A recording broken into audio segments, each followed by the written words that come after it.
Dalawang weather system ang nagdadala ng ulan sa ilang bahagi ng bansa at sa gitna naman ng nararanasang matinding init, bumuo ang LGU ng Mangaldan, Pangasinan ng task force para tutukan ang mga taniman. Ating saksihan. Kanya-kanyang diskarte ang ilang magsasaka sa Mangaldan, Pangasinan para maisalba sa init ng panahon ng kanilang mga tanim na gulay.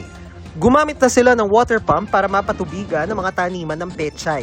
Kasi po yung mga tinatanim po, bagong tanim, marami na pong namamatay kung hindi po nadidiligan kaagad kasi sa sobrang init ng panahon ngayon.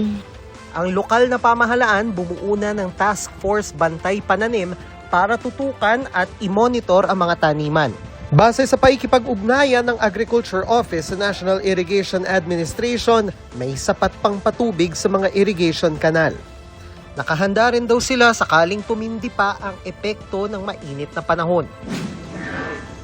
Sa Dagupan City, maagang namasyal sa dagat ang ilang residente mula sa ibang bayan. Birthday po kasi ng mama ko, so dito po namin naisipan mag-swimming po. Family outing po namin, kasi sakto din po mainit po. Naitala sa Dagupan City kahapon ng 45 degrees Celsius na heat index o damang init.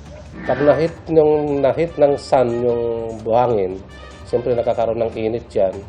Tapos isama natin yung hangin na init na galing sea surface ng dagat. Yun po ang pupunta naman sa atin. Yun po yung nakakatulong para tumaas yung temperatura natin. Sa datos ng Pag-asa, sa Coron, Puerto Princesa City sa Palawan at Zamboanga City, naitala ang pinakamataas na heat index ngayong araw. Sa mga parehong lugar, nakikitang posibleng umabot ulit sa danger level ang heat index bukas. Sa kabila na mainit na panahon, dalawang weather system ang nagdadala ng pag-ulan sa iba't ibang bahagi ng bansa. Patuloy na umiihip ang northeast monsoon o hanging amihan. Hindi pa masabi kung hanggang kailan ang bugso pero nagdadala yan ng malamig na panahon at ulan sa malaking bahagi ng Luzon. Easterlies naman ang nagpapaulan sa nalalabing bahagi ng bansa.